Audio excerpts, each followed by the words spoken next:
नमस्कार। साहित्य कला और संस्कृति की पहली ऑनलाइन वीडियो पत्रिका ताना बाना में आपका स्वागत है। मैं हूं मुकेश कुमार। दोस्तों, भाषाओं के बीच वर्चस्व की लड़ाई हमेशा से रही है क्योंकि इसका सीधा संबंध सामाजिक और आर्थिक स्तर पर कायम वर्चस्व से रहा है।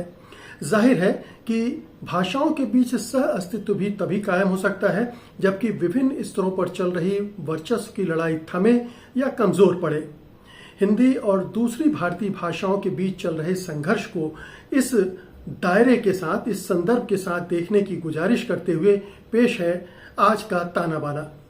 ताना बाना में आज आप देखेंगे दलित विमर्श ने सवर्ण वर्चस्व को कितना तोड़ा है। इस मुद्दे पर बहस में हिस्सा ले रहे हैं अजय तिवारी, अनीता भारती और असंग घोष।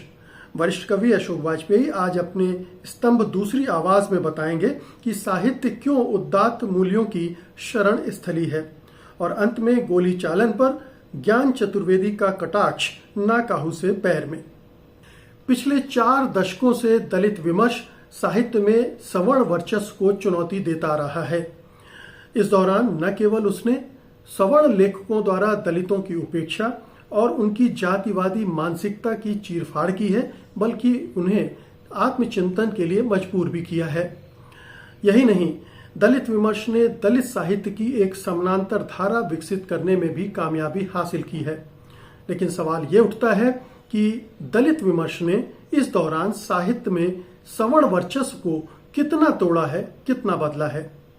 आज की बहस इसी मुद्दे पर केंद्रित है और इसमें हिस्सा लेने के लिए हमारे साथ हैं जाने माने लेखक एवं आलोचक अजय तिवारी, जानी मानी लेखिका एवं दलित कार्यकर्ता अनीता भारती और जाने माने लेखक असंग घोष।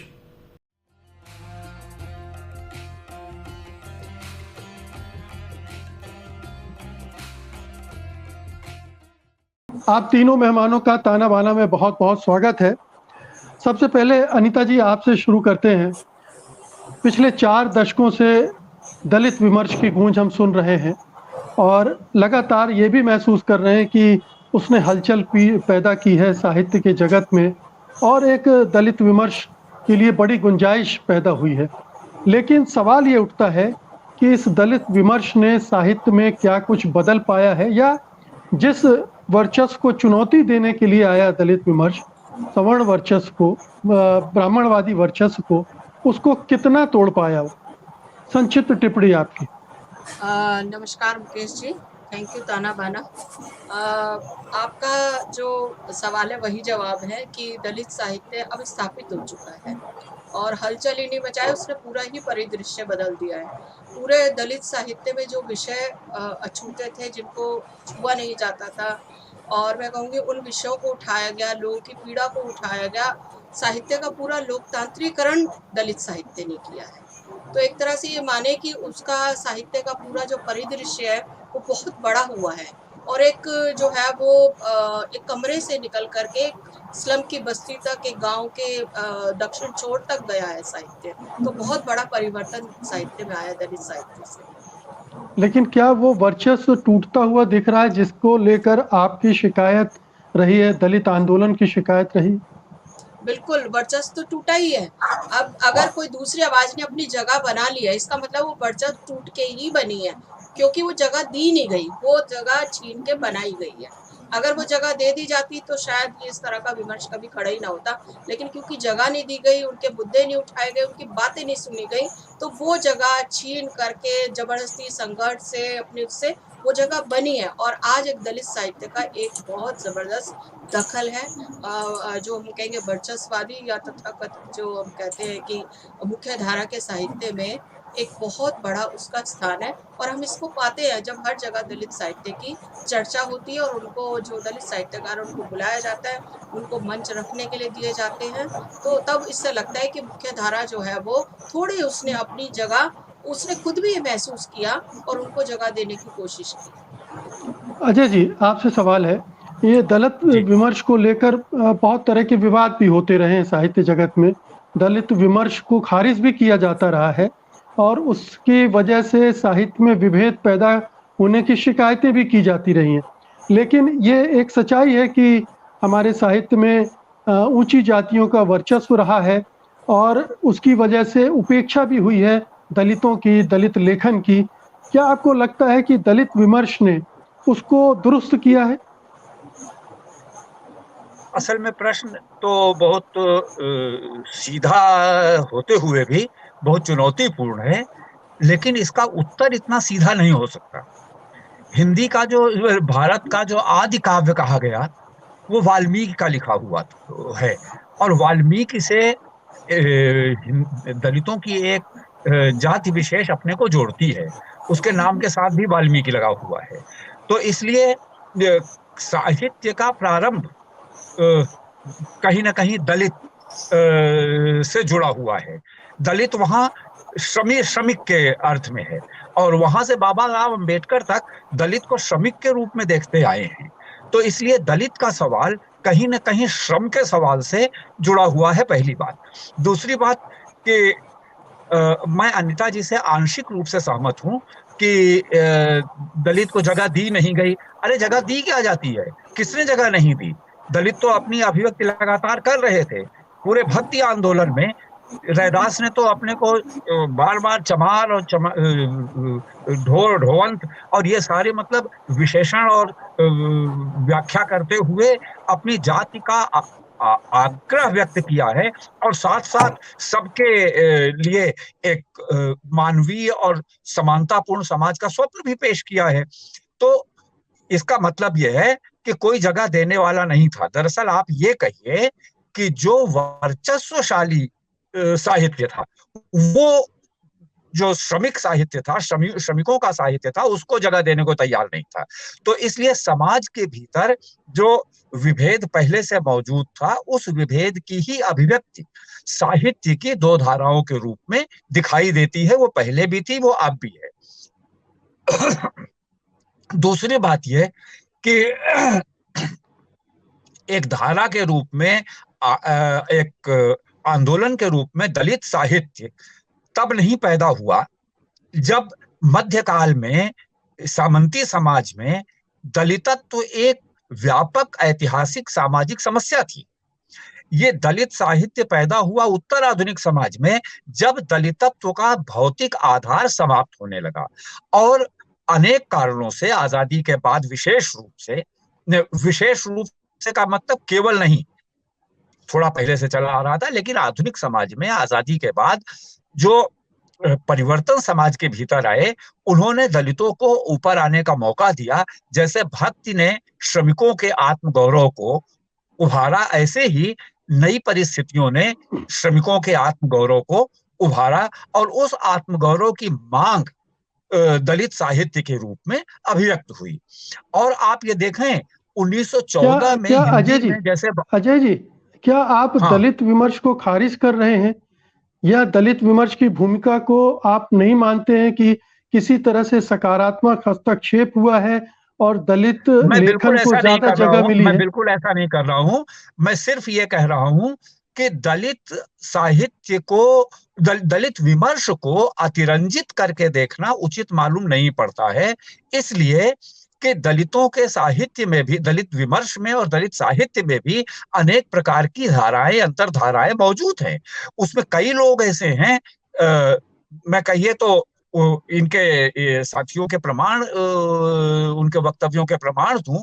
जैसे खुद अनिता भारती ने जब प्रेमचंद की रंगभूमि पर बहस हो रही थी, तो जलाई जा रही थी प्रेम रंगभूमि और ये सब, अनिता जी ने दो बड़ी मूल्यवान बातें कही थी उसने। एक ये कि सूरदास के एक अंधे भिखारी दलित की जमीन छीनने के लिए कौन कौन लोग इकट्ठा हो गए हैं, और वो सारे ताकतवर लोग थे, और वो सवर्ण केवल नहीं थे, उसमें सवर्ण भी थे और अंग्रेज भी थे, और कौन नहीं थे वो पूरा कहिएगा तो मैं उनका उदाहरण पढ़ के सुना दूंगा। और उसके विरोध में जो लोग आए, उनमें सारी महिलाओं के नाम दिए हैं कि पूरा स्त्री समाज आया, और उसमें केवल सुभागी नहीं थी जो भैरव पासी की पत्नी थी, उसमें इंदु भी थी जो महेंद्र सिंह की पत्नी थी, वो विनय सिंह की बहन सोफिया भी थी, जाह्नवी भी थी जो विनय सिंह की मां थी। तो सारा स्त्री समाज आया। तो उन्होंने ही यहाँ वो दलित साहित्य, दलित विमर्श वाले नजरिए का एक जो खाका पेश किया है, ये खाका हिंदी में दलित विमर्श की बहुत बड़ी देन है। लेकिन अकेला यही दृष्टिकोण नहीं है दलित साहित्य में। दलित साहित्य की एक बड़ी प्रभावशाली धारा, अफसोस की बात यह है कि वर्चस्वशाली ढांचे में जगह पाने के लिए आतुर रही और वो समाज के उत्पीड़न का विरोध करने की जगह कुछ सुविधाएं बटोरने की तरफ उन्मुख रही है। तो ये दो धाराएं हैं, इसलिए समाज में अंतर्विरोध होगा तो साहित्य में और आंदोलन के किसी भी रूप में वो अंतर्विरोध झलकेगा, और ऐसा जी झलकता है।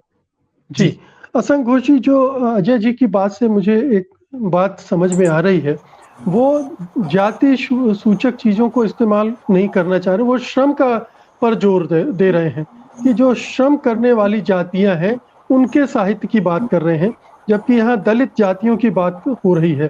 तो क्या हम इसको इस खांचे में बांट कर देख रहे हैं? क्या गलत है कि एक समय था जब सवर्ण जातियों का पूरे साहित्य पर वर्चस्व था, काबिज थे, वो उन्हीं वही तय करते थे कि साहित्य के क्या मान मूल्य और मापदंड है, कसौटियां हैं, और उसके वजह से दलितों को उसमें गुंजाइश नहीं मिल रही थी। दलित विमर्श ने उसकी गुंजाइश को बढ़ाया, लेकिन अजय जी का कहना है कि ये श्रम आधारित ज्यादा है, जाति आधारित कम। आपकी टिप्पणी?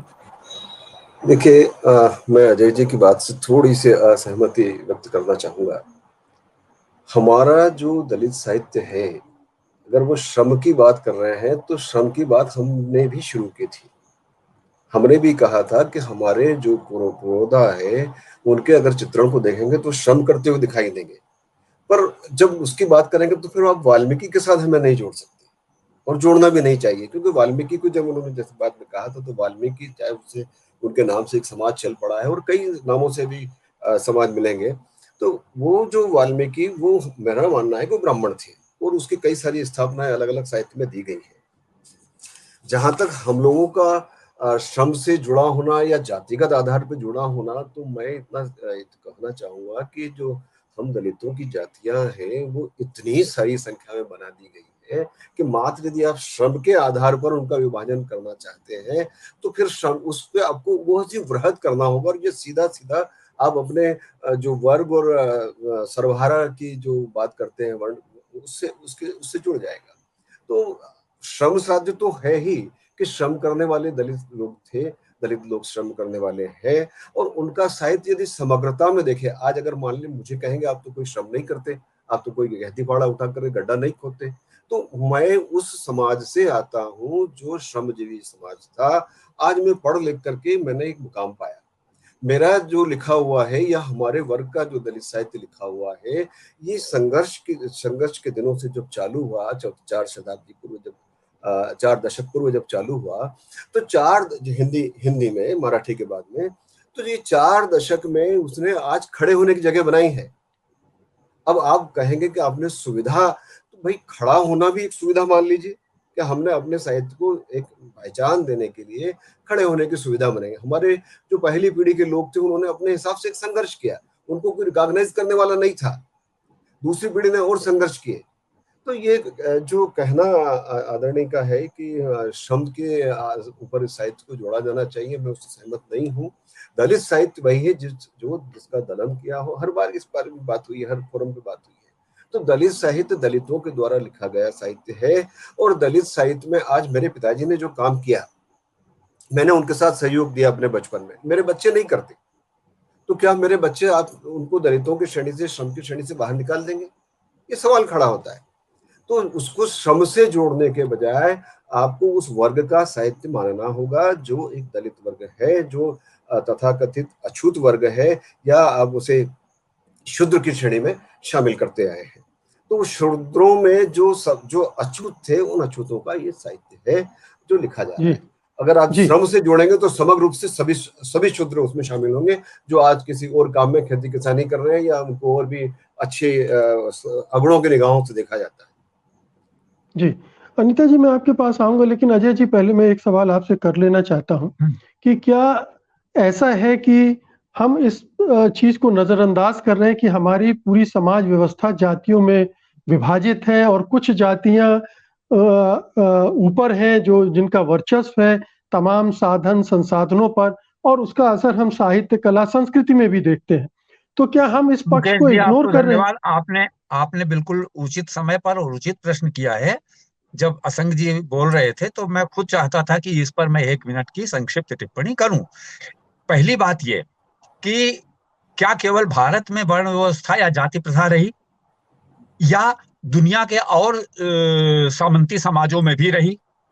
और दूसरे जगहों के मैं उदाहरण देके, मतलब पुराने यूनान, पुराने मिस्र, पुराने रोम का उदाहरण देके लेकिन बात को बहुत विस्तृत नहीं, नहीं, बहुत विस्तृत नहीं करना चाहता। मैं बहुत भारत विस्तृत जैसी नहीं करना, धर्मबद्ध व्यवस्था तो कहीं मैं देखने को नहीं बिल्कुल मिलती। बिल्कुल बिल्कुल मैं समझ रहा हूं, जी, लेकिन आधुनिक जापान में धर्मबद्ध जाति प्रथा रही है। और जब बौद्ध धर्म यहाँ क्रांतिकारी इतना माना गया कि डॉक्टर अंबेडकर ने बौद्ध धर्म में दीक्षा ले ली, हिंदू नहीं मरना है इस संकल्प के कारण। लेकिन वही बौद्ध धर्म जब जापान पहुंचा तो उसने जापानी राष्ट्रीय कल्चर, जो जातीय चरित्र है, उसके अनुसार इतना कट्टर रुख अपनाया सामाजिक जीवन के प्रति कि जो सफाई का और पशु प्राणियों वगैरह, मृत प्राणियों वगैरह का काम करने वाले लोग थे, उनको चोरी मतलब जापानी शब्द है वो अस्पृश्य, और उनमें भी चोरी में भी जो ये पशुओं का काम करते थे उनको हेमीन कहा गया। हेमीन माने मनुष्य नहीं। तो वहां पर जाति प्रथा इतनी कट्टर थी कि अछूत जातियां भी थीं और उसको धर्म का समर्थन प्राप्त था, और नया बौद्ध धर्म अजय गया जी, उसका भी समर्थन प्राप्त था, और अजय उनको जी, मनुष्य नहीं माना जाता था। अजय जी, ये 1800 अजय जी, 1 मिनट, दलित दलित 1800 जी, आप अपनी बात 1867 पूछिए। में कानून बना के उस जाति प्रथा को खत्म किया गया। भारत में उपनिवेशवादी सत्ता की वजह से, अब जापान उपनिवेश नहीं था, जापान ने उपनिवेश कायम किए होंगे, उपनिवेशवादी सत्ता की वजह से जो हमारे सामंती समाज के कोढ़ थे, और जिसका एक सबसे विकृत रूप जाति प्रथा, वर्ण व्यवस्था और उसके भीतर अछूत प्रथा है, ये सबसे बुरा कोड है, वो जापान में था, भारत में है। दोनों जगह धर्म का संरक्षण मिला हुआ था। जी, यहाँ जी, ये अजय जी, नहीं अजय जी, नहीं अजय जी, खत्म हो एक सका। अजय जी, जो मेरा प्रश्न था जी ना, जी देखिए हम जी लोग जी दलित विमर्श की बात कर रहे हैं तो हम भारतीय संदर्भ में बात कर रहे हैं, हम भारतीय जाति व्यवस्था की बात कर रहे हैं, भारतीय जातियों के वर्चस्व की बात कर रहे हैं। दुनिया में तमाम तरह की विकृतियां होंगी, दूसरे देशों में भी होंगी, लेकिन भारत में एक दलित विमर्श ने हस्तक्षेप किया। दलित चेतना, दलित उभार, दलित साहित्य, दलित कला संस्कृति ने एक नए तैयारी के साथ हस्तक्षेप किया, तो हम उसकी बात कर रहे हैं। और हम ये भी जानते हैं, इससे हमें इनकार नहीं करना चाहिए कि एक ब्राह्मणवादी संस्कृति हावी रही है हमारे पूरे व्यवस्था पर। तो क्या इस दलित विमर्श ने उस पर चोट नहीं की है, उसे कमजोर नहीं किया है? मैं इस शब्द से थोड़ा परहेज करना चाहता हूं, और मैं जानता हूं कि इसको कहीं ना कहीं मेरी जाति से जोड़ा जाएगा। ये पुरोहितवादी संस्कृति है, और पुरोहितवादी संस्कृति सामंती समाज की देन है। और ब्राह्मण पहले भी दो तरह के थे, एक पुरोहित थे और दूसरे वो बाभन को धन केवल भिक्षा वाले थे। आज भी कई तरह के, हर समुदाय के भीतर कई तरह के स्तर हैं। तो जो ये दलित विमर्श है, इसने निस्संदेह दलित कही जाने वाली या समझी जाने वाली जातियों के आत्मगौरव को, मैंने शुरू ही यहां से किया था कि उनके आत्मगौरव को प्रस्तुत किया, उसको ऊंचा उठाया और उसकी आवाज बना। ये उसका बड़ा सकारात्मक पक्ष है। इससे कोई भी समझदार आदमी, कोई डेमोक्रेटिक आदमी इनकार नहीं करेगा। लेकिन इसका दूसरा पक्ष है, दलित विमर्श ने जाति के खांचे में लोगों को बांटा। अब मैंने जो पहले से समाज में बंटवारा था उसको उसने एक नया सैद्धांतिक आधार दिया। जो गरीब दलित है और जो गरीब ब्राह्मण है या गरीब सवर्ण है, वो एक दूसरे के बैरी हैं, और जो संपन्न दलित है, जो उद्योगपति दलित है, वो श्रमिक दलित का शोषण तो करता है, लेकिन दलित होने की वजह से वो एक भी है। तो ये कोई मनुष्य की पहचान का स्वाभाविक आधार नहीं है। ये फ्यूडल संस्कृति के अवशेष हैं। जी, अनिता जी, मैं अनिता जी के लिए एक निवेदन करना चाहूंगा। जी आदरणीय जी ने जो जापान का उदाहरण दिया और अन्य देशों की बात कही है, यूरोप की, यूनान की, मैं एक ये कहना चाहूंगा कि जो वर्ण आधारित जाति व्यवस्था है, ये इस भारतीय उपमहाद्वीप की विशेषता है। अगर आप हिंदू धर्म इस भारतीय उपमहाद्वीप के बाहर जाकर के देखेंगे तो आपको इंडोनेशिया में, बाली में दिखाई देगा। वहां भी 4 वर्ण है, लेकिन वहां आज भी वर्ण व्यवस्था में एक वर्ण से दूसरे वर्ण में जाने की व्यवस्था है, और वो इतना कट्टर नहीं जितना हम जाति को लेकर के हिंदुस्तान में, भारत में है, या भारतीय उपमहाद्वीप में है। मेरा यह कहना था, बाकी अनिता जी जी बता जी, असल में हम वर्ण व्यवस्था पर बातचीत नहीं कर रहे हैं। जी हम बात कर रहे हैं कि ये दलित विमर्श जो है वो कितना हस्तक्षेप कर पाया, और अगर किन्हीं जातियों का वर्चस्व था तो उसे तोड़ पाया नहीं। तो अनीता जी, दो चीजें हैं। एक तो अभी अजय जी ने कहा कि इसने इसमें आत्मगौरव बढ़ाया दलितों का, तो कुछ नुकसान भी किया, उस भेदभाव को और मजबूत किया। क्या आप इससे सहमत हैं कि एक दलित के नाम पर एक पूरा एक गुटबंदी हो गई, गोलबंदी हो गई? मुकेश जी, पहले तो मैं अजय तिवारी जी को ये कहना चाहूंगी कि ये ब्राह्मणवाद के खिलाफ है, ब्राह्मण के खिलाफ नहीं है। और आप ये मत समझिए कि आप उसमें मतलब आपको टारगेट कर रहे हैं। पहली बात तो ये कि ये ब्राह्मणवादी मानसिकता के खिलाफ, उनके जो टूल्स हैं उनके खिलाफ है ये साहित्य। और चूंकि ब्राह्मणवाद साहित्य में इतना रहा तो उन्होंने दलित साहित्य को नहीं आने दिया। ये कड़वा सच है, इसे मान लेने में बेहतर है, क्योंकि तब बेहतरी के लिए कोशिश हो सकती है। नंबर 2, श्रम के सवाल को उठाया गया, इसमें कोई शक नहीं है।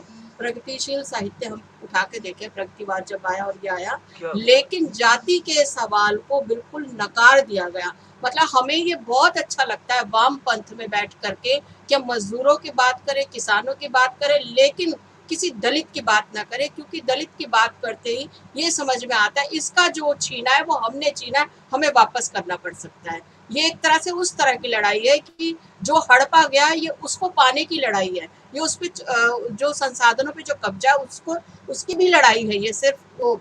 और तीसरी बात ये रही कि अगर कोई व्यक्ति, कोई समाज, कोई वर्ग अपने अधिकारों के लिए लड़ता और ये कहता है कि हमारे साथ ये हो रहा है और वो दिख भी रहा है, वो घटनाएं भी आ रही हैं, तब हम किस तरीके क्यों कहना चाहते हैं कि भाई ये जो है ये अपने आप को जो है जाति के खांचे में बांट रहा है? भाई जाति के खांचे में तो बांटा ही हुआ है।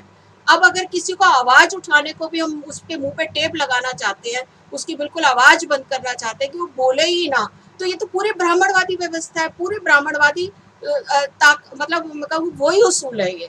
अभी भी वही उसूल है कि आप एक आवाज जो उठी अपने जुल्म के खिलाफ, अपने अन्याय के खिलाफ, आप ये कह रहे हो कि आप जाति के खांचे में बैठ रहे हो। जाति के खांचे में कब नहीं बटा था देश?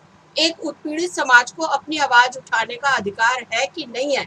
हम कौन होते ये कहने वाले कि आप जो है आपने जातियां बना दी? भाई जातियां हैं तो अतिरंजित नहीं है मामला, आपको अतिरंजित लग सकता है, लेकिन ये उसकी पीड़ा है, भोगी हुई पीड़ा है। उसके ऊपर आज भी मैं एक प्रिंसिपल की पोस्ट पे होते हुए भी जातिवादी कमेंट सुनती हूँ।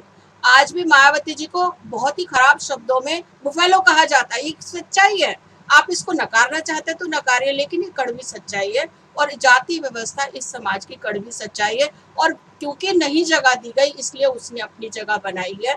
और ये पीड़ा की बात नहीं है, सुखद एहसास की बात होनी चाहिए कि हमारा एक वर्ग उभर के आया, हमारी गलतियों को उसने रियलाइज कराया कि आप हमें जगह नहीं देते, हम अपनी जगह बना रहे हैं। तो मुझे लगता है एक अगर परिवार की तरह देखो तो माँ को उस बच्चे पे पीठ पे हाथ रखना चाहिए कि हाँ तू दबा हुआ था, तू आगे आ गया, अब तेरा मौका है, तू आगे चल। मैं खुश हूँ क्योंकि समाज में हर तरह के लोगों की जरूरत है। ये जब जब हम समझेंगे, जिस दिन हम समझेंगे तभी असली लोकतंत्रात्मक होगा, ब्राह्मणवादी नहीं, लोकतंत्रात्मक समाज की स्थापना होगी। असंग जी, मैं अब चाहता हूं कि इसमें सीधे तौर पर इस पर बातचीत करें हम लोग कि अगर दलित विमर्श ने ब्राह्मणवादी या वर्चस्व को तोड़ा है, तो ऊपरी जाति सवर्ण जातियों के वर्चस्व को, तो उसके क्या नतीजे दिख रहे हैं? हम किस आधार पर कह सकते हैं कि ये टूटा है, यहाँ टूटा है, वहां टूटा है, किन रूपों में टूटा है?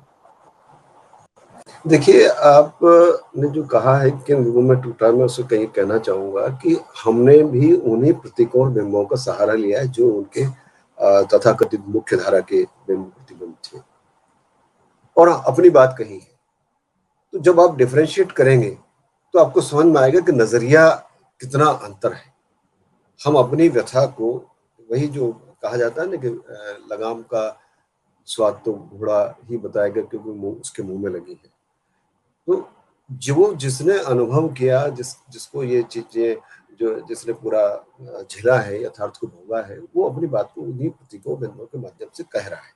तो हमें निश्चित रूप से उस जो एक परिपाटी हमारी तरफ से जो कह रहे थे, जो स्थापित साहित्यकार हमारी तरफ से बातें कह रहे थे, या दलित साहित्य की शुरुआत में हम लोग भी उनको रखते हैं, तो जो हमारे साथ में सहानुभूति जन्य जो साहित्य था, जिन्होंने हमारी बात को कहा है, हमने उससे आगे बढ़ करके अपने शब्दों में अपनी व्यथा को, अपने भोगे हुए यथार्थ को सामने रखा है, और निश्चित रूप से इस बिंदु के ऊपर हमने वास्तविकता को सामने लाया। जी, अनीता जी कुछ आप जोड़ेंगे इसमें, कुछ क्या जी, लक्षण मैं ये कुछ? कहना जी चाहूंगी कि देखिए, दलित साहित्य का प्रभाव कहे, उसकी रचनाशीलता कहे, उसके अंदर का प्राण तत्व कहे, या जो भी कहे, जो लोगों को बहुत खींचता है अपनी तरफ, उसका ये है कि आज देखिए दलित साहित्य का जो है ना, सबसे ज्यादा दलित साहित्य पढ़ा जाता है। आप रिकॉर्ड उठा के देख लीजिए, आप बुक फेयर के रिकॉर्ड उठा के देख लीजिए, और दलित साहित्य कोर्स में भी लग रहा है। कोर्स में लग रहा है, वो अपने कारण लग रहा है, वो इसलिए नहीं कि कोई दया कर रहा है उस पर। वो, अगर मैं ये कहूँ कि वाल्मीकि जी की जूटन लोग पढ़ के रोते हैं, लोग कहते हैं ये हमें और पढ़ानी है, तो ये उसकी खासियत है। असंगोल जी की कविताएं अगर सिलेबस में शामिल होती है, लोग, बच्चे कहते हैं हमें पढ़ना है, हमें और पढ़ना है, हमें रिसर्च करना है। ये दलित साहित्य की ताकत है, और इसी ताकत से हमें लगता है कि दलित साहित्य जो है बहुत पावरफुल साहित्य है, उसने अपनी जगह बनाई। अजय जी, अभी जो अनीता जी ने कहा उससे एक ध्वनि ये निकलती है कि अभी भी बहुत सारे लोग दलित साहित्य को स्वीकार करने को तैयार नहीं। दलितों में जो नई चेतना आई है, या दलित विमर्श के चीज जरिए जो चीजें व्यक्त हुई हैं, वो चाहे वैचारिक आधार पर हो और चाहे जातीय आधार पर। कुछ जो ब्राह्मणवादी सोच के हैं, वो इसलिए स्वीकार नहीं कर सकते कि दलितों का रचना कर्म क्यों हम स्वीकार करें, हम तो युगों युगों से श्रेष्ठ साहित्य रचते आए हैं। और दूसरी तरफ वामपंथियों में एक ये है कि जाति को उस तरह से वो अभी तक मान नहीं पाए हैं। यानी जब आरक्षण का मसला आता है तो वहां भी वामपंथी विचारक, चिंतक गड़बड़ाने लगते हैं कि यहाँ हमारा स्टैंड क्या। और क्या ये साहित्य में भी इसी तरह की दुविधा है? देखिए, पहली बात तो यह है कि ये लड़ाई कई स्तरों पर एक साथ होनी है। एक, जो सामाजिक जीवन में भेदभाव हैं, उनके स्रोतों को समाप्त करने के लिए लड़ाई होनी है, और ये लड़ाई केवल दलित नहीं लड़ेंगे। हाँ, दलित उसमें सबसे उत्पीड़ित हैं, इसलिए वो अगुआ रहेंगे। और जो भी गैर दलित समुदाय के डेमोक्रेटिक कॉन्शियसनेस के लोग हैं, उनको ये बात स्वीकार करनी होगी कि हाँ, उत्पीड़ितों के ही नेतृत्व में ये लड़ाई लड़ी जाएगी। इसलिए जो जनतांत्रिक चेतना के दलित हैं, उनका उत्तरदायित्व तो है कि वो अपने को मुक्त करें और दूसरों को मुक्त करें, यानी समाज को मुक्त करें, और इसमें हम सब साथ रहेंगे। एक दूसरा, जो ये तथाकथित सवर्णवाद है, ब्राह्मणवाद है, ब्राह्मण होने का दंभ है, या क्षत्रिय होने का दंभ है, या कोई इस तरह का जो जातिगत अहंकार है, इन अहंकारों से संस्कार की लड़ाई यानी सांस्कृतिक संघर्ष भी बहुत सघन संघर्ष होगा, और ये संघर्ष सामाजिक संघर्ष से कम कठिन नहीं होगा और कम महत्वपूर्ण नहीं होगा। और तीसरा स्तर है आर्थिक जीवन में परिवर्तन, आर्थिक संबंधों में परिवर्तन, जिस परिवर्तन के बिना दलित और जो गैर दलित हैं उनके बीच का भेदभाव वास्तविकता में समाप्त नहीं होगा। इसलिए कई स्तरों की लड़ाई है, पहली बात तो यह है। दूसरी बात यह है, अनीता जी से मैं सहमत हूं कि दलित साहित्य ने अपनी जगह बनाई है और अपने रचना कर्म से बनाई है, और दलित साहित्य को कोई कंसेशन देना है, कोई आरक्षण की तरह से यहाँ भी थोड़ा सा दलित साहित्य को भी जगह दे देनी है, इस तरह की बेवकूफी की बात सोच किसी के पास हो, वो गलत है। दलित साहित्य अपनी ताकत से अपनी जगह बना रहा है, और जब सारे दलित थे, जब सारे दलितों ने आत्माभिव्यक्ति की, मैं स्वानुभूति नहीं कह रहा हूं जो असंग घोष जी ने आर्गुमेंट फ्रेम किया था, उसके केंद्र में स्वानुभूति थी। मैं स्वानुभूति नहीं कहता, और स्वानुभूति के मैं बिल्कुल विरुद्ध हूं। क्यों हूं इस पर हम बात कर सकते हैं। बहरहाल, जब आत्मानुभूति को उन्होंने व्यक्त किया तब हिंदी साहित्य का स्वर्ण युग पैदा हुआ, जिसको भक्ति कहते हैं, और उससे श्रेष्ठ साहित्य आज तक नहीं लिखा गया। दलित साहित्य क्या अपने को उन दलित संतों की परंपरा से जोड़ता है? किस हद तक जोड़ता है? अगर जोड़ता है तो उसका रचनात्मक विकास किस रूप में करता है? यानी साहित्य केवल जाति और उन कसौटियों से नहीं चलेगा। साहित्य की अपनी एक परंपरा होती है। और दूसरी बात यह कि साहित्य का अपना एक चरित्र होता है। साहित्य संवेदना की वस्तु है। संवेदना यानी समवेदना, एक का अनुभव दूसरे के अनुभव से जिस धरातल पर मेल खाता है, वो है साहित्य की भूमि। स्वानुभूति दूसरे के अंतिम एक minute, let me complete this sentence. अपने अनुभव को दूसरे के अनुभव से पृथकता में देखना स्वानुभूति है। अपने अनुभव और दूसरे के अनुभव में साझेदारी देखना, ये संवेदना है। तो साहित्य को साहित्य की कसौटी पर देखा जाएगा। जिन रचनाकारों का उदाहरण दिया, जैसे वाल्मीकि जी का, तो वाल्मीकि जी का पीड़ा उनकी अपनी भोगी हुई पीड़ा है, लेकिन उनकी केवल निजी पीड़ा नहीं है। और अगर इतना स्वानुभूति पर चलते हैं तो उसका परिणाम क्या निकलता है? दलित साहित्य के भीतर आप देखें, जाति विमर्श के अंदर उपजाति विमर्श शुरू हो गया। और ये इससे बहुत तकलीफ है मुझे कि दलित साहित्य का या दलित विमर्श का काम था सारे दलित समुदाय को एक बड़ी सांस्कृतिक चेतना से जोड़ना, लेकिन स्वयं उपजाति विमर्श में विसर्जित हो गया। तो ये क्या उसकी उपलब्धि है? अगर एक तरफ ये उपलब्धि है जैसा अनिता जी ने कहा, तो दूसरी तरफ ये उपलब्धि भी है, यानी कि दलित साहित्य, दलित विमर्श स्वयं अंतर्विरोधों का शिकार है, और ये अंतर्विरोध उसको समाज ने दिए हैं। कारण ये कि मेरा ये इस मैंने इस प्रश्न के उत्तर में अंतिम वाक्य है कि जो दलित जो उस पीड़ा के भोक्ता हैं और जो उस पीड़ा के प्रतीक हैं, दोनों एक नहीं हैं। क्योंकि दलित की पीड़ा अधिकतर उन लोगों की पीड़ा है जो गांव में उस तरह के काम करते हैं या शहर में भी उस तरह के काम करते हैं, और जो दलित पीड़ा के अभिव्यंजक हैं, जो व्यक्त करने वाले लोग हैं, वो अधिकतर मध्य वर्ग के सुविधा प्राप्त लोग हैं। तो वो जो मध्य वर्ग की सुविधा प्राप्त स्थिति है, वो खुद एक अंतर्विरोध की सृष्टि करती है। ये ध्यान रखना चाहिए। अनिता जी, इसके उत्तर में आप कुछ कहना चाहेंगे? जी, इसके पहले मैं अनिता जी को बधाई दे दूं कि वो प्रिंसिपल हैं। अभी कुछ देर पहले उन्होंने बताया, मुझे ये सूचना नहीं थी। अनिता जी, बहुत बहुत बधाई। जी अनिता जी।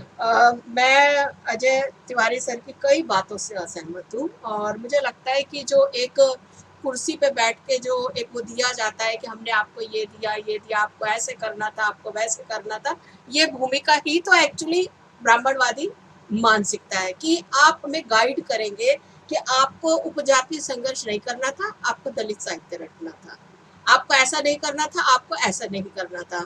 तो कैसा नहीं करना था, ये तो भाई देखिए, इस भूमिका को बदलना चाहते हैं हम कि आप हमें प्लीज गाइड मत करिए, हमें हमारे मुद्दे मत बताइए, हमें मत बताइए कि हम क्या लिखें, कैसे लिखें, क्यों लिखें।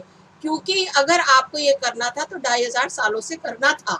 जब हम करने लगे तब आपको ये प्रश्न चिन्ह नहीं उठाने का अधिकार है। और साहित्य की कसौटी क्या होती है?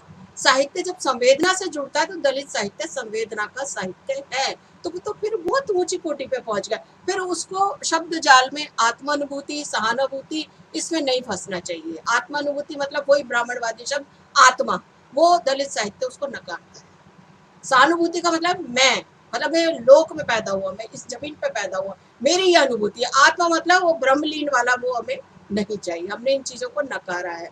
तो ये सारी चीजें हैं, और मुझे लगता है कि साहित्य को ब्राह्मणवादी ढांचे से निकालना पड़ेगा, तब ही वो चलेगा। और इस पर प्रहार दलित साहित्य ने किया है, खूब किया। असंग घोष जी, ये एक टकराव मैं देख रहा हूँ कि दलित साहित्य निश्चित रूप से एक टकराव के साथ ही, एक संघर्ष के साथ ही शुरू हुआ उसका विस्तार हुआ, उसने अपनी जगह बनाई, अपनी बात मनवाई। लेकिन क्या ये टकराव अब नुकसान की तरफ ले जा रहा है? यानी साहित्य का जी, साहित्य का रचने का उद्देश्य कहीं ये तो नहीं है कि इसको टारगेट करना है, इसको निशाना बनाना है, या जो साहित्य का उद्देश्य होता है, परम उद्देश्य होता है कि उदात्त मूल्यों का विस्तार करना, लोकतांत्रिक सोच का विस्तार करना, एक दूसरे के दर्द को बांटना, समझना। आपको लग रहा है कि जिस तरह की अजय जी जो तर्क दे रहे हैं, वो ऐसा लगता है कि दो खांचे में बट गया है साहित्य, एक वो है और एक ये है। देखिए, खांचे तो कई सारे बांट दिए गए। मैं अजय जी की बात से, अनिता जी ने भी असहमति व्यक्त की, कुछ मामलों में मैं भी असहमति व्यक्त करता हूँ। टकराव की जहां तक बात है तो ब्राह्मणवाद से तो हम शुरू से टकराते आए हैं, टकराते रहेंगे जब तक कि ऊंच नीच के भाव बने रहेंगे। हमारा साहित्य प्रासंगिक रहेगा और लगातार चलेगा। जो उन्होंने विसर्जित होने की बात की कि जातियों में साहित्य, दलित साहित्य विभाजित होकर के विसर्जित हो गया, तो ये सब भी नहीं है। जातियों में जो हजारों जातियां दलितों में है, उन जातियों में भी तो ब्राह्मणवाद के चलते ऊंच नीच की भावना व्याप्त कर दी गई, और ये आज से नहीं, हजारों साल से चली आ रही है। तो ये चीजें 40 साल की लेखन से नहीं जाएगी, ये लंबा, इसको आगे तक जाना होगा। एक बात आई थी मध्यम वर्गीय चेतना की, जैसे हम लोग अब हमें वो उस खांचे में फिट करना चाह रहे होंगे, ऐसा मेरा सोचना है। मैं, ये संभव है नहीं भी है, लेकिन मैं जो सोचा हूँ, जो समझ रहा हूँ, ये कि हम जो नौकरी करने लगे, 2 पैसा कमा रहे हैं, तो हम उस उनकी जो वर्गीय चेतना है, उस वर्गीय चेतना में मध्यम वर्ग में कहीं फिट होते हैं। तो जो सो कॉल्ड हमारा मुख्य धारा का साहित्य, क्या ये मध्यम वर्गीय चेतना का साहित्य नहीं है? क्या ये मध्यम वर्ग का साहित्य नहीं है? हम अपनी बात को, अगर हम अपने अनुभव को, अपने जीवनानुभवों को इसमें शब्द दे रहे हैं, तो निश्चित रूप से ये हमारे अपनी पीढ़ी की अभिव्यक्ति है, और ये किसी वर्ग में इसको बांधा नहीं जा सकता, ये मेरा मानना है।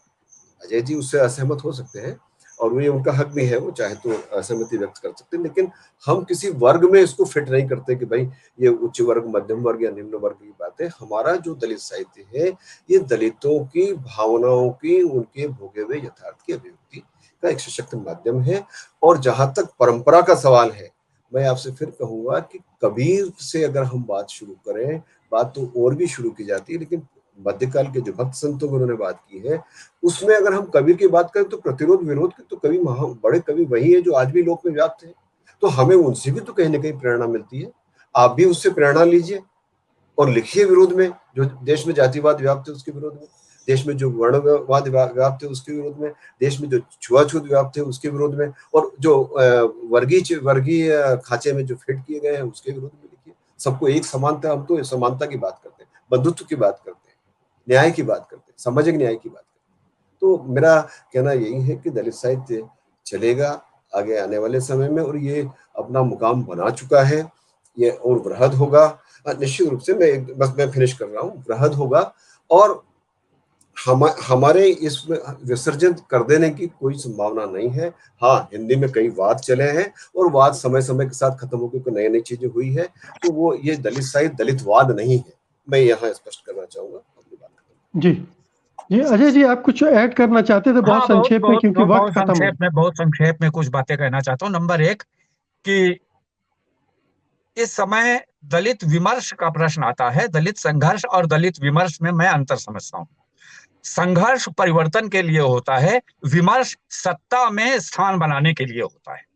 और उसका परिणाम यह है कि अभी अनिता जी ने अपने प्रिंसिपल बनने के साथ साथ मायावती के बारे में जो लोगों का नकारात्मक और बल्कि कई बार आपत्तिजनक और घृणा सूचक व्यवहार है, उसकी तरफ इशारा किया। लेकिन इसका मैं दूसरा पहलू, माने उससे मुझे बिल्कुल घनघोर आपत्ति है, उन पर कार्रवाई होनी चाहिए। लेकिन एक दूसरा पहलू भी है कि मायावती उस तथाकथित ब्राह्मणवादी और जो वर्चस्ववादी भारतीय जनता पार्टी है और सांप्रदायिक पार्टी है, जिसने भारत को गर्त में ढकेलने में कोई कसर नहीं छोड़ी और अभी और अंधकार युग में ठेलेगी, उसके साथ पूरी तरह से राजनीति में जुड़ गई।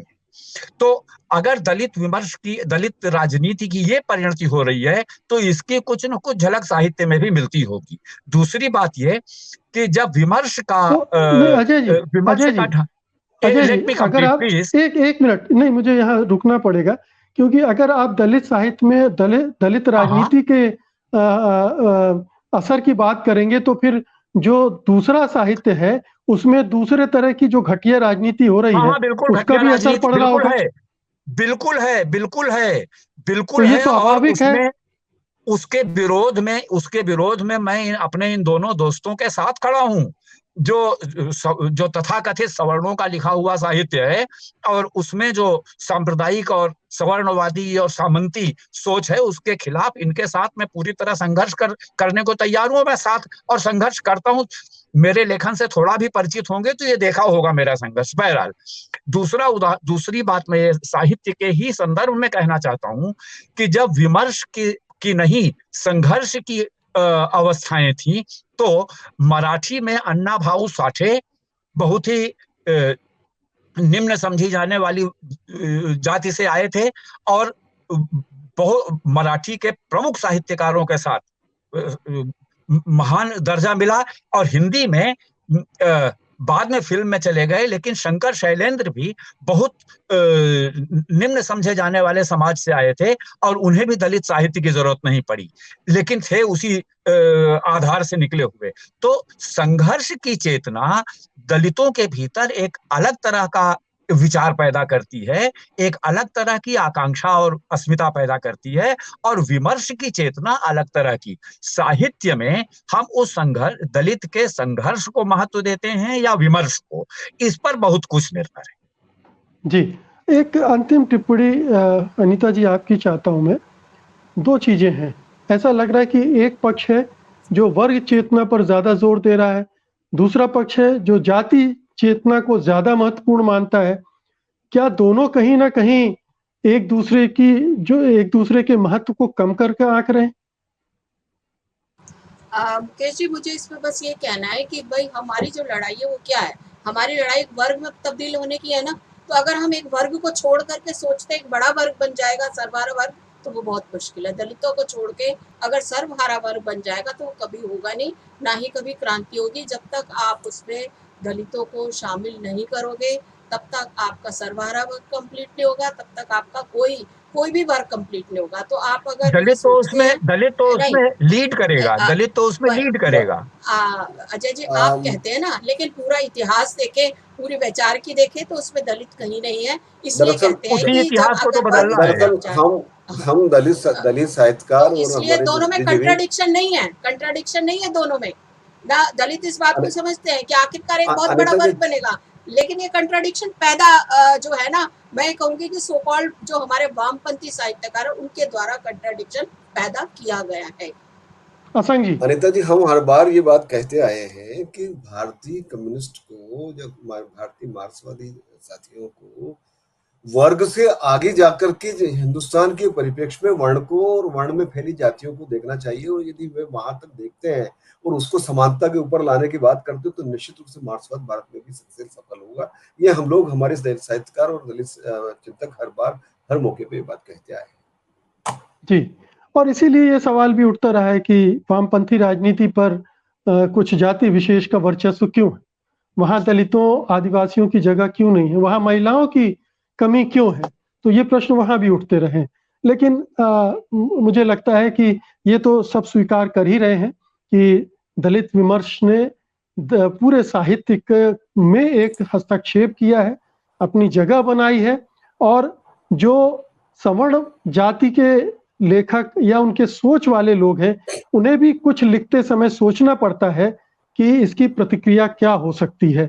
एक उनके अंदर भी इस पूरे विमर्श से एक नई चेतना, नई जागृति आई है। और ये जो भय है, ये दरअसल मैं इसको सकारात्मक रूप से देखता हूं कि पहले आप निर्भय होकर किसी के बारे में कुछ भी कह सकते थे, अब आपको सोचना पड़ता है कि आपका एक एक शब्द, एक एक पंक्ति भी जांची परखी जा रही है विभिन्न कसौटियों पर।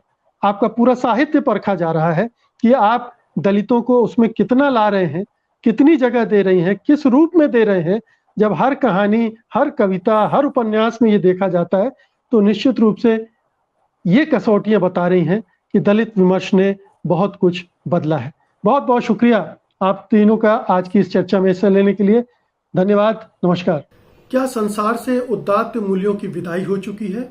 क्या साहित्य अब उदार और उदात्त मूल्यों की शरण स्थली नहीं रह गया है? आखिरकार विषपेल की तरह फैल रही कट्टरता के बीच साहित्य की भूमिका क्या है? वरिष्ठ कवि एवं जाने माने संस्कृति कर्मी अशोक वाजपेयी आज इसी मुद्दे पर विचार कर रहे हैं। पेश है उनका स्तंभ, दूसरी आवाज।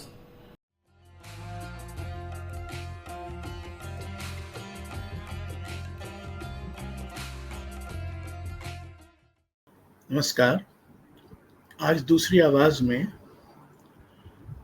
मैं कुछ इस सवाल के बारे में बात करना चाहता हूं कि साहित्य से हमको कितनी उम्मीद करनी चाहिए। मेरे एक मित्र हैं जिन्होंने अभी कुछ दिन पहले मुझसे कहा कि मैं साहित्य की बहुत ही उदार और उदात्त भूमिका निर्धारित करता हूं और ऐसी भूमिका निभा पाना हमारे समय और समाज में साहित्य के लिए असंभव है।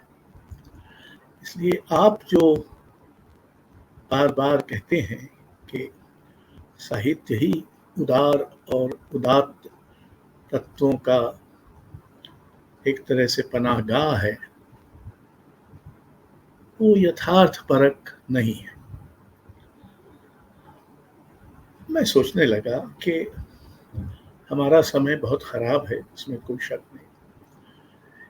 इसमें भी कोई शक नहीं कि हमारे समय में मनुष्य के अनेक अनुशासन और अनेक गतिविधियां उसके साथ विश्वासघात कर रही हैं। राजनीति, धर्म, मीडिया, राज व्यवस्था आदि।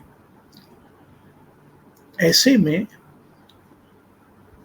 व्यापक तौर पर ये कहा जा रहा है कि संसार से उदार मूल्यों की विदाई हो चुकी। 60 साल तक साहित्य में पूरी जिद और बेशर्मी से रमे और जमे रहने के बाद मैं ये मानने को तैयार नहीं हूं कि उदार और उदात्त के लिए अब हमारे जीवन में कोई जगह बची नहीं। क्योंकि ये राजनीति से, धर्म से, मीडिया से और जीवन के कई व्यापारों से निकाल दिए गए हैं, इसलिए और भी जरूरी है कि उनका कहीं न कहीं कोई घर हो, और ये घर मुझे लगता है साहित्य और कलाएं ही हो सकती। साहित्य से बहुत अधिक उम्मीद नहीं लगाना चाहिए, ये सही है। लेकिन फैज अहमद फैज ने एक दूसरे प्रसंग में एक शेर कहा था, आस उस दर से टूटती ही नहीं, जाके देखा न जाके देख लिया। तो हम ये कह सकते हैं कि उम्मीद का एक बहुत जरूरी स्थापत्य हर समय में साहित्य और कलाओं में ही रचा जाता है। ये उसका लगभग धर्म है और इससे वे विरत नहीं हो सकते। साहित्य जाहिर है कि बड़ा सामाजिक परिवर्तन नहीं कर सकता, लेकिन साहित्य एक प्रश्नाकुलता परिवर्तन के लिए पैदा कर सकता है। वो अपने आप में किसी चीज का विकल्प नहीं है, लेकिन जब सब ओर से ये कहा जा रहा हो कि कोई विकल्प नहीं है, तब साहित्य का एक काम विकल्प की संभावना का दबाव परिदृश्य पर बनाना है। हो सकता है कि हमेशा साहित्य इसमें सफल न हो,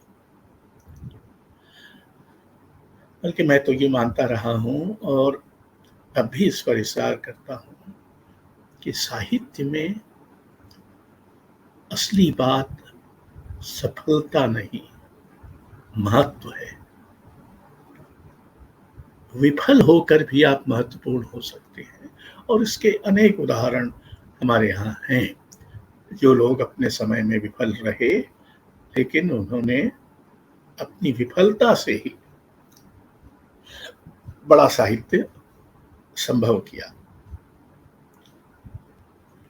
उम्मीद हम क्या लगाते हैं? एक अभद्र समय में, एक गाली गलौज वाले समय में, एक लांछन कीचड़ उछाल के समय में, एक ऐसे समय में जब हर दूसरा हमारे नजदीक अपराधी बनाया जा रहा है, ऐसे समय में हम साहित्य से क्या उम्मीद लगाते हैं? कि वो सभ्यता का एक उपक्रम बना रहे, यानी वो संवाद विवाद की भूमि बना रहे, उसमें प्रश्नवाचकता बनी रहे। साहित्य का में कोई भी प्रश्नवाचकता से बाहर नहीं है, स्वयं साहित्य भी नहीं। और साहित्य को थोड़ा बहुत जो नैतिक अधिकार प्रश्नवाचकता का मिला है, वो इसीलिए कि वो स्वयं अपने को प्रश्नवाचकता के घेरे में लाता है, जबकि राजनीति, धर्म या मीडिया ऐसा नहीं करते। तो साहित्य जिस तरह की भूमिका निभा सकता है, वो बड़ी भूमिका है। इस समय जब झूठ के घटाटोप है, हर दिन सैकड़ों झूठ इतनी तेजी से बोले बरते फैलाए जाते हैं कि सच तो दुबका हुआ कहीं रह जाता है। ऐसे में सच को बचाए रखना, ऐसे में सच्चाई को दर्ज करना, सच को दर्ज करना, सच को जगह देना, ये बड़ा काम है। और साहित्य को ये काम कितना ही बड़ा और जोखिम भरा क्यों न हो, हर समय में करना चाहिए। वो हर समय में करता रहा है। साहित्य के लिए यो भी कोई स्वर्ण युग नहीं होता, उसकी हमेशा सीमाएं होती हैं, उस पर हमेशा दबाव होते हैं, उस पर हमेशा तरह तरह के प्रहार होते हैं। लेकिन साहित्य अपने कर्म से विरत नहीं होता, और चूंकि नहीं होता, देखिए नाज़ी जमाने में जर्मन भाषा के साथ बहुत प्रदूषण और अतिचार हुआ, लेकिन जर्मन साहित्य ने इस अन्याय, अतिचार, नरसंहार का न सिर्फ समर्थन नहीं किया, बल्कि उसको ब्यौरेवार दर्ज किया, एक अंतःकरण की संहिता की तरह। यही काम है साहित्य का। वो हर समय अंतःकरण की एक लगातार लिखी जा रही चौकन्नी बही है, और हम उससे उम्मीद लगाना छोड़ नहीं सकते।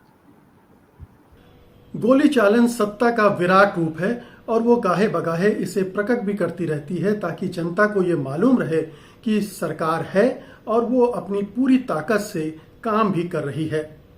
गोली चालन सत्ता का शौक भी है, और जब गोली चालन में मौतें होती हैं तो सरकार उन पर शोक भी व्यक्त करती है। पेश है जाने माने व्यंग्यकार ज्ञान चतुर्वेदी का स्तंभ ना काहू से बैर।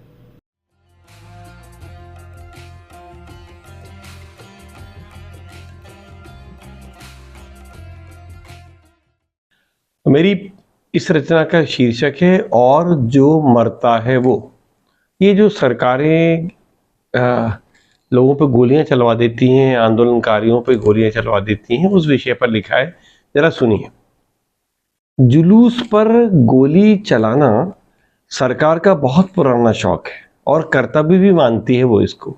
बस बीच बीच में चल जाती हैं गोलियां यहाँ वहाँ जुलूस पर, और खबर हो जाती है दुनिया को कि देखो कहीं तो सरकार है। वो ना होती तो भला बताइए कि कौन गोली चलवाता। सरकार के सिवाय और किसमें हिम्मत है कि अपने ही आदमियों पर गोली चलवाए? बड़ी हिम्मत चाहिए ऐसी हरकत के लिए। हर एक में ऐसी हिम्मत नहीं होती, पर सरकार में बहुत होती है। वो चलवा देती है। वो उन्हीं पर चलवा देती है जिनके कारण वो सरकार बनी। सरकार शर्माती नहीं है, सरकार घबराती नहीं है। अपने ही भाई बंधु बच्चों की भीड़ देखकर भी उसके बंदूक वाले हाथ कांपते नहीं हैं। वो अर्जुन की भांति व्यर्थ की दुविधा में नहीं पड़ती। उसे किसी कृष्ण की दरकार नहीं है, बस वो चला देती है। सरकार विराट रूप में प्रकट होती है बंदूकें लेकर।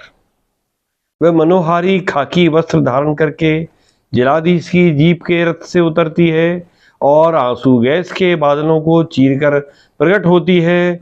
वह दारू पिए थानेदार के मनभावन रूप में अवतरित होती है।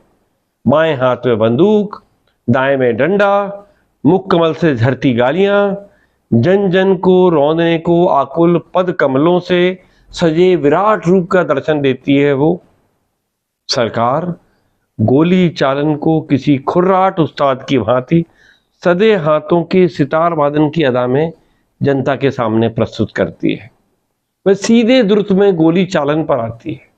उसके कारिंदे पेशेवर संगत करने वालों की तरह 3 ताल में आम जन के सर पर डंडा बजाते हैं। कंट्रोल रूम से मारो मारो की मधुर लहरियां उठती गिरती हैं और जब सरकार गोली चलाती है तब देवता स्वर्ग से फूल इसलिए नहीं बरसा पाते क्योंकि उन्हें डर है कि एक आध सिपाही ने यदि ऊपर को देख लिया तो फूलों के साथ देवता को भी नीचे टपका लेगा। सरकार की गोली से राक्षस भी डरते हैं और देवता भी। सरकार की गोली से आदमी भी मरते हैं और देवता भी। और जो सरकार की गोली से मरता है वो, अरे साहब, कुछ हैं जो सरकार के हाथों मरने के लिए ही पैदा हुए थे, उन्हें मरना ही था। वो इस जुलूस में ना मरता तो अगली किसी मीटिंग, जलसे, जुलूस, कहीं ना कहीं सड़क, खेत, चौराहे या घर पर ही मारा जाता। सरकारी गोली से मरने वालों के नाम तय हैं, उनके माथे पर लिखा होता है। उनके भूख से पिच के पेट पर नाम दगा होता है। वो जुलूस में घेर कर लाया गया आमजन है, यूं ही फुटपाथ से गुजर रहा आदमी है जो बच्चों की स्लेट के लिए उधर से गुजर रहा था कि गोली खा गया। वो पास की गुमटी पर कट चाय पीता मजदूर था जो जुलूस की कार्रवाई को मनोरंजन मानकर देख रहा था कि किसी कर्तव्यनिष्ठ सिपाही की नगर में चढ़ गया। वह गांव से जबरन फुसलाकर लाया गया किसान था जिसे झंडा थमाकर नेताजी ने जुलूस में आगे लगा दिया था। वह बदहवास होकर भगदड़ में भाग रहा मासूम किशोर था जो स्कूली उत्साह में भरकर यूं ही जुलूस में शामिल हो गया था। वो भोला भाला नौजवान था जिसे वास्तव में भोला विश्वास था कि ऐसे जुलूसों द्वारा वो सरकार को झुका देगा। गोली चली तो ठगा रह गया। और एक और आखिर में तो बहुत अजीब बात हुई सर कि सरकार ने ही गोली चलाई और सरकार ही इसका शोक बना रही है।